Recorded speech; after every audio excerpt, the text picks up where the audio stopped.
Bueno, buenas tardes, estimados y estimadas. Esta va a ser la clase 2 del módulo 3, que corresponde a fisiopatología de procesos.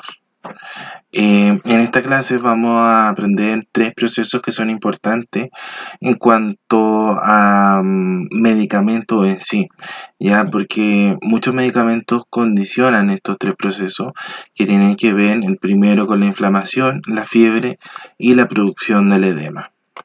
Vamos a comenzar con inflamación. La inflamación se conoce como la respuesta defensiva local desencadenada por agentes físicos, químicos o biológicos que ocasionan algún daño en los tejidos o lesión tisular. Es una respuesta del tejido conectivo vascular, ¿ya? Que causa vasodilatación y aumento de la permeabilidad capilar.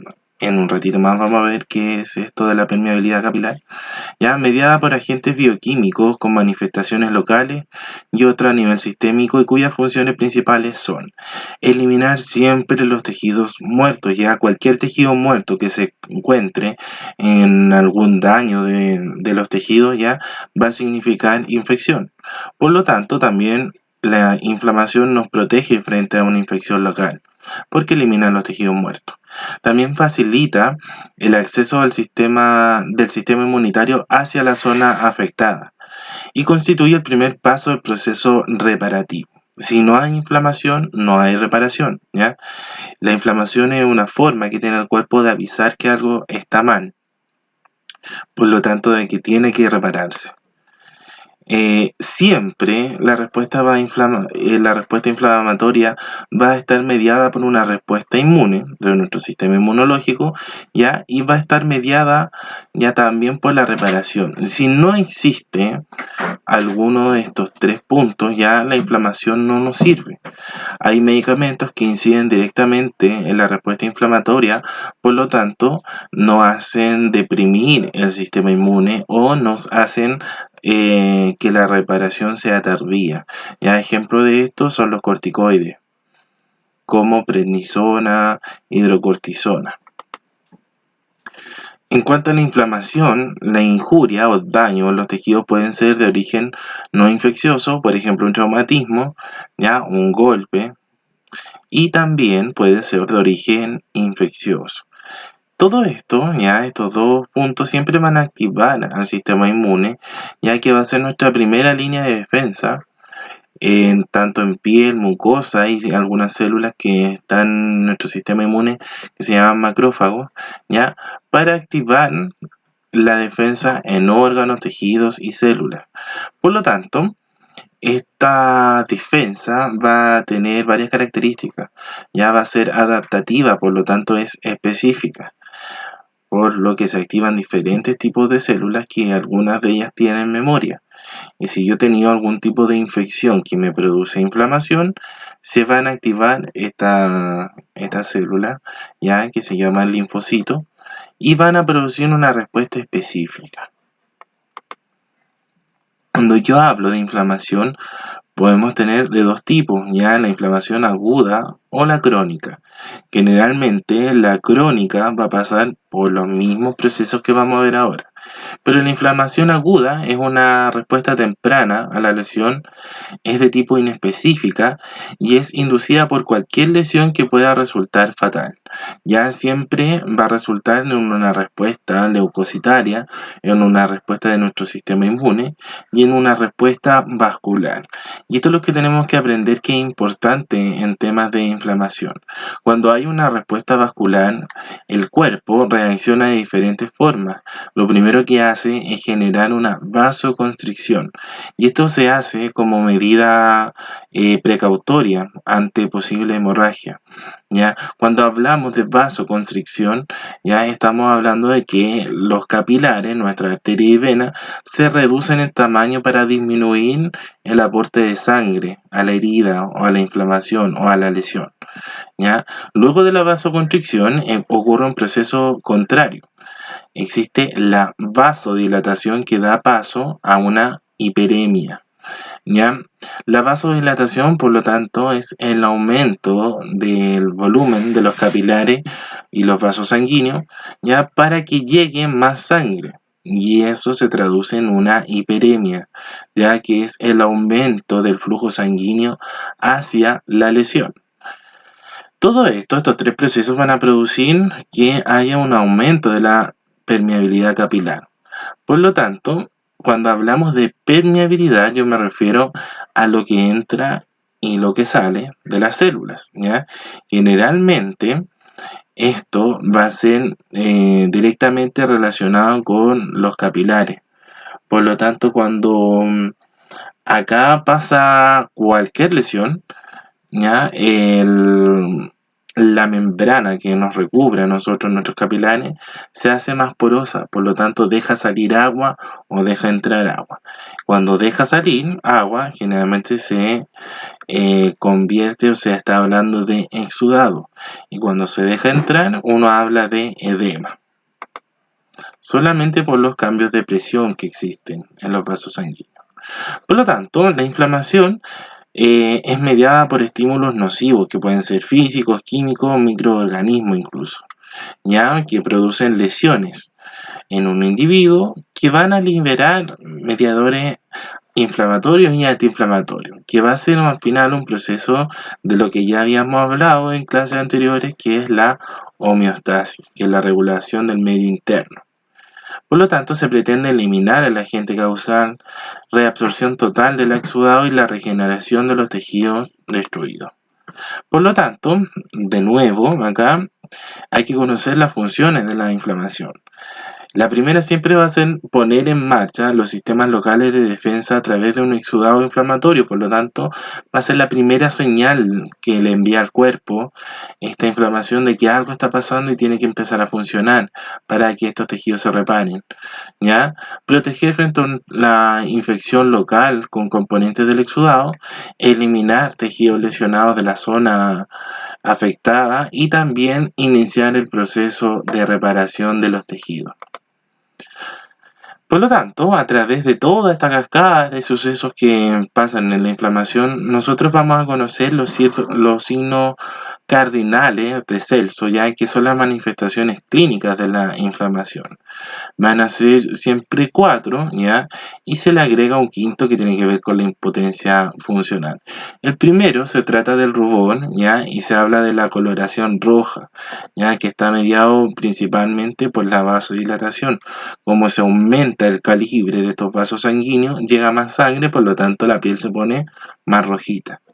Ya también hay un calor local, ya que es dado por el tema de la hiperemia. Si llega más sangre a una parte, obviamente esta aumenta su temperatura porque la sangre tiene una temperatura propia. También está dado el dolor, ya de la extremidad o de la parte que esté dañada, y también existe algo que se llama tumor, pero no esto asociado al cáncer, sino que a la palabra tumefacción o tumefacto, que se refiere al aumento del volumen. Así como se puede observar en la imagen, acá este tobillo está totalmente inflamado, por lo tanto tiene rubor, calor, dolor, tumor.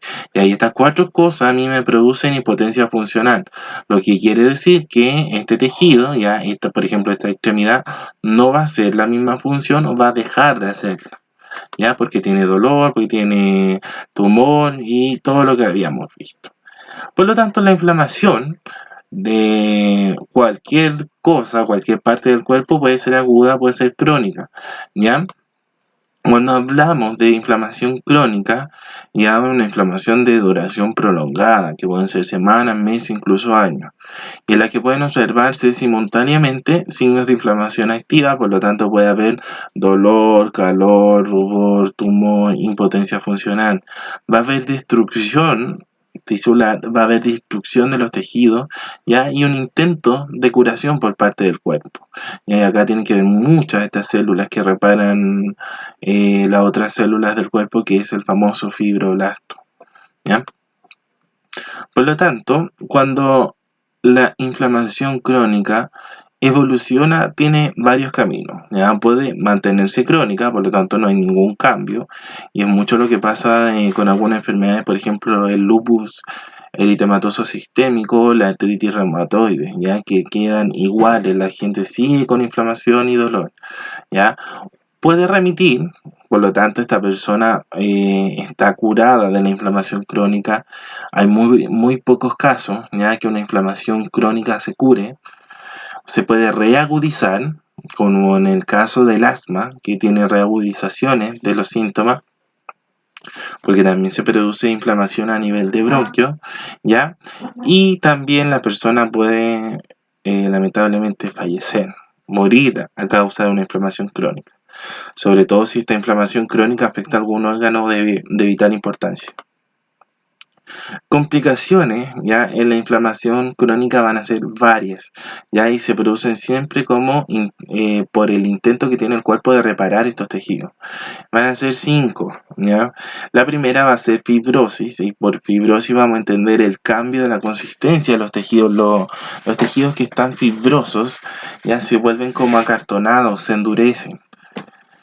También puede pasar que existan adherencias o bridas, ¿ya? Cuando hablamos de adherencia y brida estamos hablando básicamente lo mismo, cuando se junta una parte de un órgano con otra, con una parella, con lo que sea, ¿ya? Y se adhiere.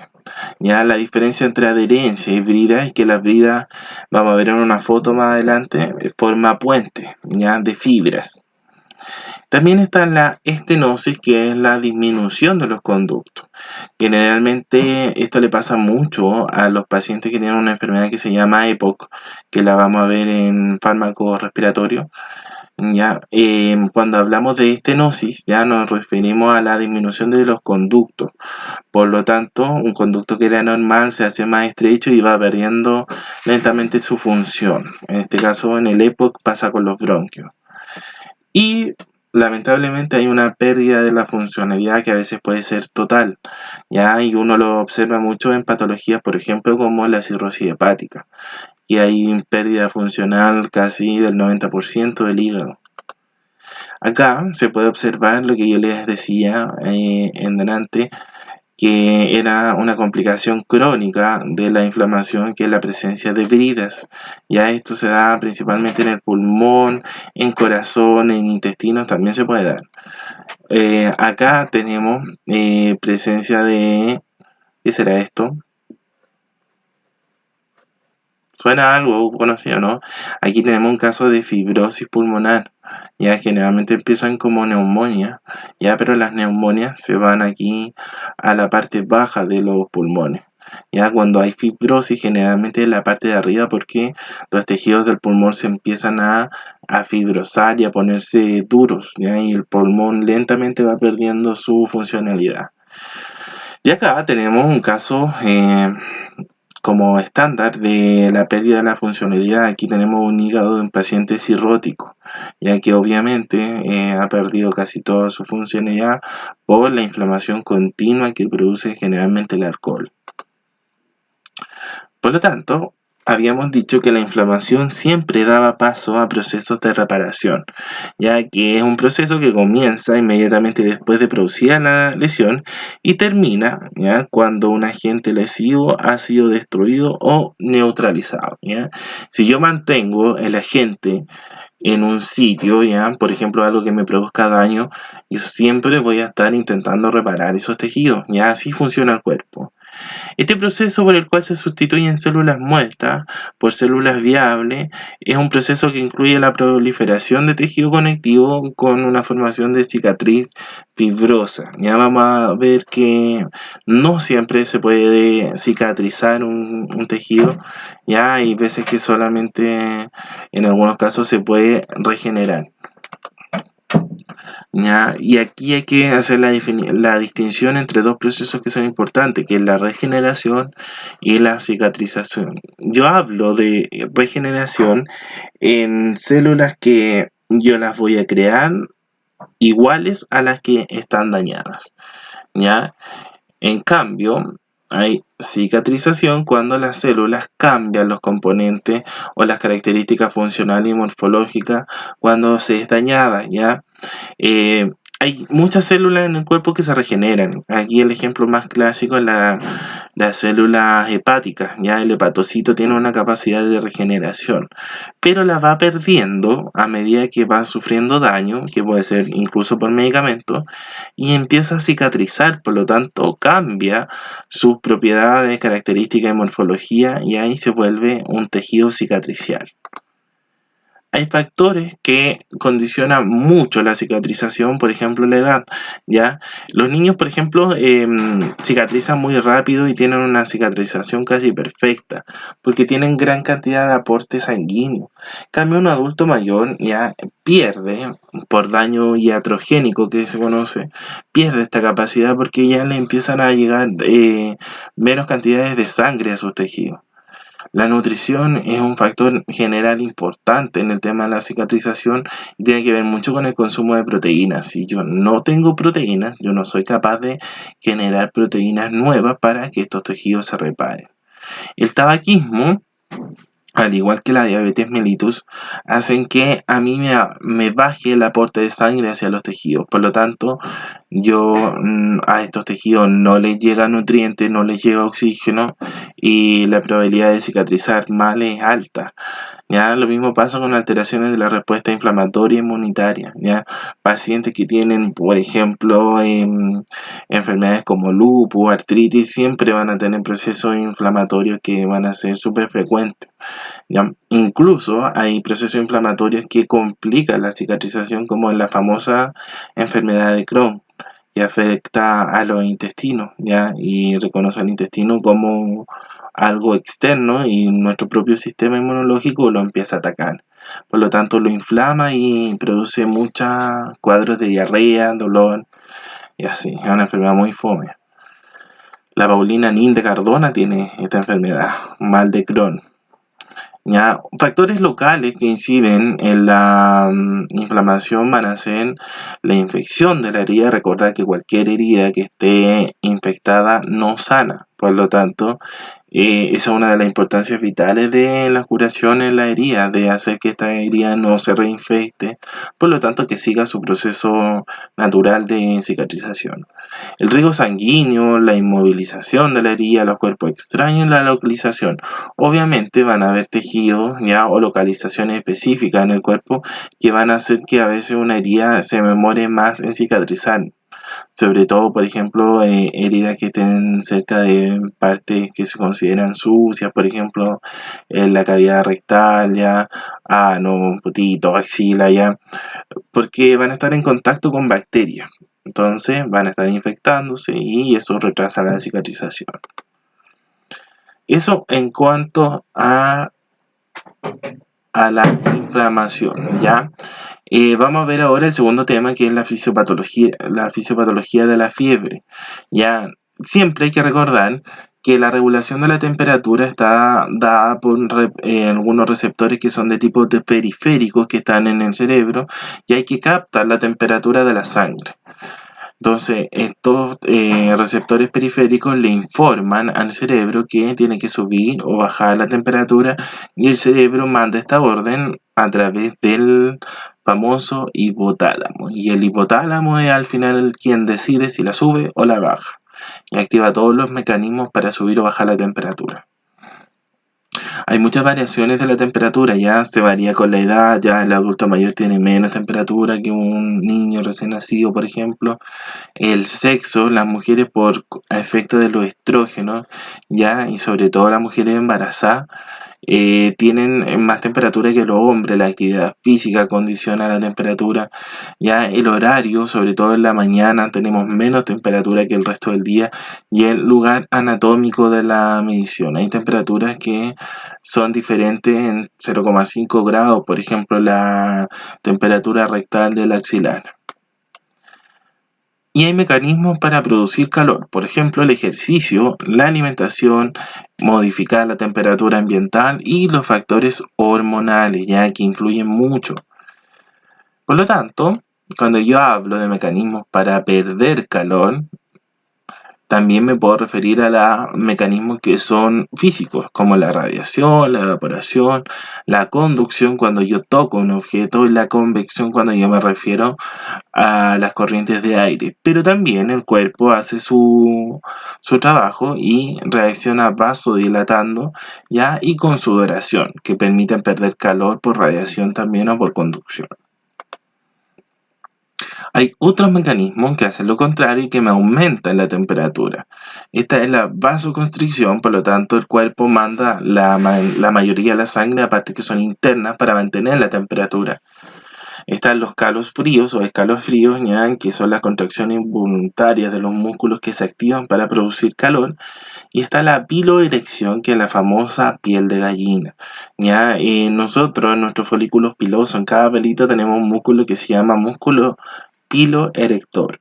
Por lo tanto, este músculo, cuando tiene incidencia sobre el hipotálamo, ya puede activarse y reaccionamos parando nuestros pelitos y ahí haciendo que nuestra piel se ponga de gallina. También el aumento de las hormonas tiroideas, como la T3 y la T4, ya influyen en la producción de calor, ya que aumentan el metabolismo y aumentando el metabolismo nosotros generamos calor. Ya hay mecanismos efectores que disminuyen la temperatura, como por ejemplo la vasodilatación y la sudoración.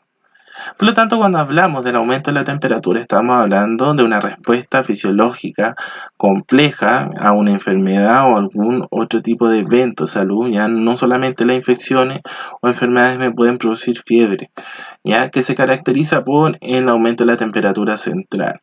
Hablamos siempre de fiebre cuando la temperatura sobrepasa los 37,5 grados, ¿ya? De ahí en adelante se habla de fiebre o de pirexia. ¿Ya? La hiperpirexia es un trastorno que va acompañado generalmente de convulsiones y que es peligrosa para la salud, ¿ya? Que es una temperatura sobre los 41 grados. Por lo tanto, es el rango más o menos que nosotros tenemos que manejar. Ya existen diferentes tipos de fiebre, por ejemplo, fiebre leve, que es de 37,5 hasta 38, ya de 38 a 39 se considera fiebre moderada y de 39 hasta 41 es fiebre alta, ya, y que debería ser atendida con urgencia.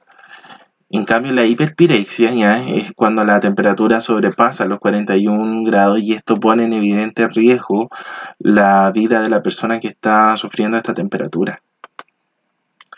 Existe una fisiopatología que es un poquito compleja de la fiebre, ¿ya? Pero vamos a resumir acá un poco. Siempre la fiebre va a ser mediada por pirógenos, ¿ya? Que van a activar a otros pirógenos que están propios del cuerpo. Por lo tanto, vamos a tener la presencia de pirógenos que son externos, ¿ya? Que son mediadores que a mí me producen fiebre, pero que no los produce mi cuerpo, ¿ya? Versus pirógenos que van a ser de tipo interno, ¿ya? Estos que están acá. Y vamos a ir hablando de cada uno.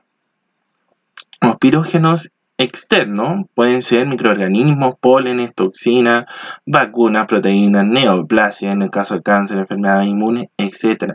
Puede ser cualquier cosa. Estos pirógenos externos, en amarillo, van a activar algunas células de mi cuerpo, ¿ya? Y se van a transformar en fagocitos activados que van a hacer que mi cuerpo produzca pirógenos endógenos, ¿ya? O pirógenos internos. Ya, estos pirógenos internos van a ser sustancias que produce el cuerpo para activar mi hipotálamo. Ya, por lo tanto, los más conocidos van a ser la IL-1, que significa interleucina 1, la interleucina 6, el factor de necrosis tumoral alfa, ya, y el interferón. Estos cuatro pirógenos endógenos o pirógenos internos son los que funcionan en presencia de calcio para activar una molécula en nuestro hipotálamo que se llama prostaglandina E2. Por lo tanto, desde un pirógeno exógeno o externo, llegamos a la activación de un pirógeno endógeno y a la activación de la prostaglandina E2, la cual modifica el centro hipotalámico lo que hace que se active nuestro centro termorregulador, por lo tanto suba la temperatura o baje la temperatura, y en este caso cuando sube se genera la fiebre. Ya, no es muy difícil entender esto, sí, aquí hay nombres raros, pero hay cosas como que uno no necesita saberlas tanto, ¿ya? Necesitamos saber que hay pirógenos exógenos y pirógenos endógenos, y los exógenos activan a los endógenos, y así se aumenta o se disminuye la temperatura. Cuando hablamos de manifestaciones clínicas de la fiebre, nos estamos refiriendo a los signos y a los síntomas. Ya los síntomas son a veces difícil pesquisarlos. Por ejemplo, tenemos sensación febril, la gente dice que anda con fiebre. Pero los síntomas, recordar que no son objetivos, por lo tanto, la persona no puede tener nada y ya se siente con fiebre porque a lo mejor es hipocondríaca y hay que decirle, ya, tenés fiebre. También están los escalofríos, ya el dolor de cabeza, malestar general, y ahí esto yo he visto mucho que pasa, que son las famosas polialgias, ya que al paciente le duele todo, ¿ya? Anda con dolor en todo el cuerpo. Está también la presencia de sed y decaimiento. Pero también nos encontramos con cosas que son objetivas, que tienen que ver con los signos, que es la facie febril, ya la cara de fiebre. En este caso vemos una persona que se pone a veces roja, a veces pálida, ya, y tiene los ojos un poquito brillosos, ¿ya?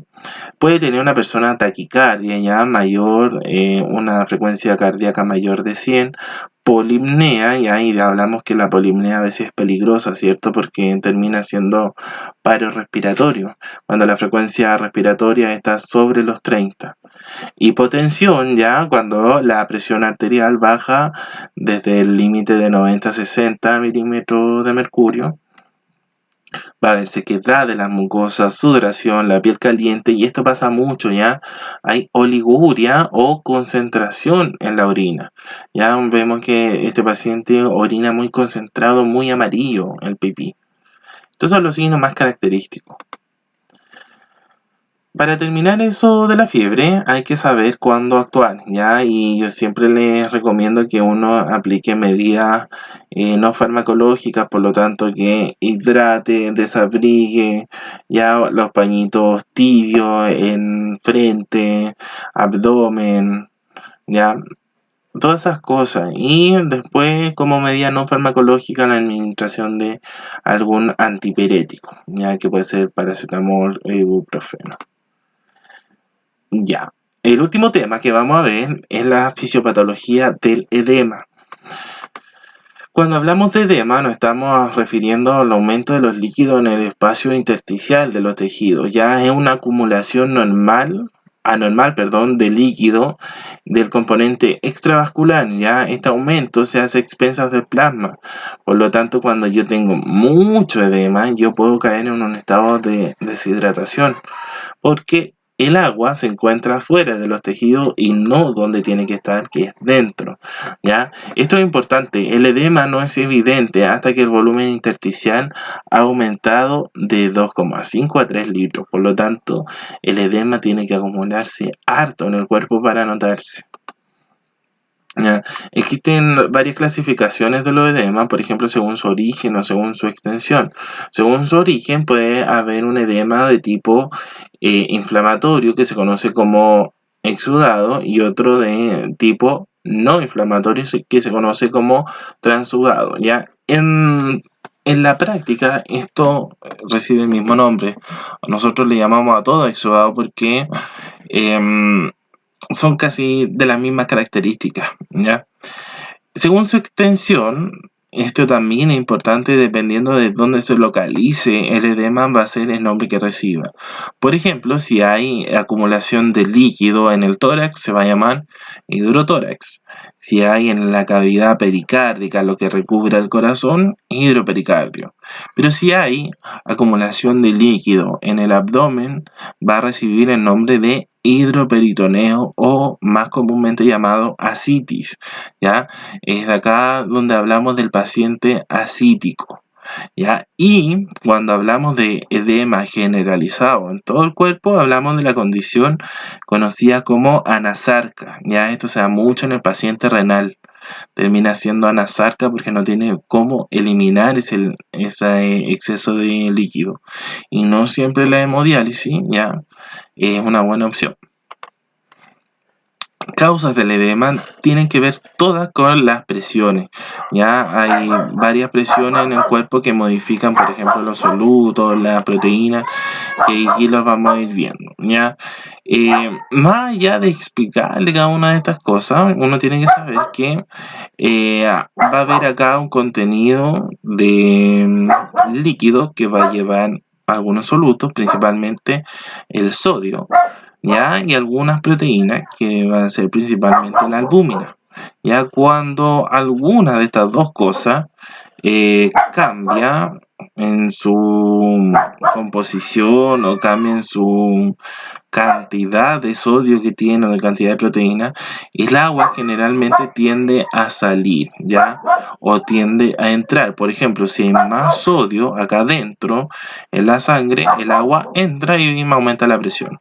Pero si hay más sodio o proteínas afuera, el agua sale, porque se produce un aumento de la permeabilidad capilar. Lo mismo pasa con el sistema linfático. Si se obstruye, también cambia las presiones que hay en los capilares, ¿ya? Porque cambia la circulación de las proteínas. Por lo tanto, el edema va a tener varias manifestaciones clínicas que también van a depender de su localización. Y acá las tres más conocidas van a ser el edema pulmonar, el cutáneo y el cerebral. Cuando hablamos de edema pulmonar, el paciente va a cursar con congestión pulmonar, dificultad respiratoria y las secreciones se van a hacer de tipo espumosa. ¿Ya? En el edema cutáneo, que este es el edema que más me interesa que conozcamos, ya va a existir el borramiento de pliegues, aspecto tumefacto, por lo tanto esta piel va a tener tumor, por lo tanto va a estar aumentada de tamaño, va a estar lisa y brillante, y va a existir un signo que es muy evidente en el edema, que es lo que evaluamos cuando decimos que una persona tiene edema o no tiene edema, ¿ya? Que es el signo de Godet o de fobia, ¿ya? Y ahí vamos a verlo en una fotito más adelante. A nivel cerebral ya puede causar náuseas, vómitos, cefalea y caída del Glasgow, ya que es una escala para medir el estado de conciencia. Acá vemos un edema pulmonar, por lo tanto hay congestión clara pulmonar. Todo esto blanco debería estar en negro y significa que hay presencia de agua dentro de los pulmones. Por lo tanto, el paciente va a tener mucha dificultad respiratoria. Y acá podemos observar lo que yo le estaba hablando, que era el famoso signo de Godet o signo de fobia, ¿ya? En donde uno aprieta la piel y nuestro dedo va a quedar marcado. Ahí es cuando el edema es grave, ¿ya? Y acá también tenemos una foto del famoso paciente ascítico, ¿ya? Esta persona probablemente tenga un daño hepático crónico, ¿ya? Y ese daño hepático crónico tiende a cambiar mucho las presiones, ¿ya? Y el agua, que debería circular libremente dentro de los vasos sanguíneos, de esta parte del hígado, por ejemplo, sale por diferencia de presión y se acumula acá en la cavidad abdominal. Y ahí es el paciente que llamamos paciente ascítico. Esta persona, si tuviera todo este edema generalizado en el cuerpo, estaría con la condición que habíamos visto hace poquito, que se llamaba paciente con anasarca o paciente anasárquico. Eso, estimado, ya les dejo la bibliografía y cualquier duda o consulta ocupen el foro. Hasta luego.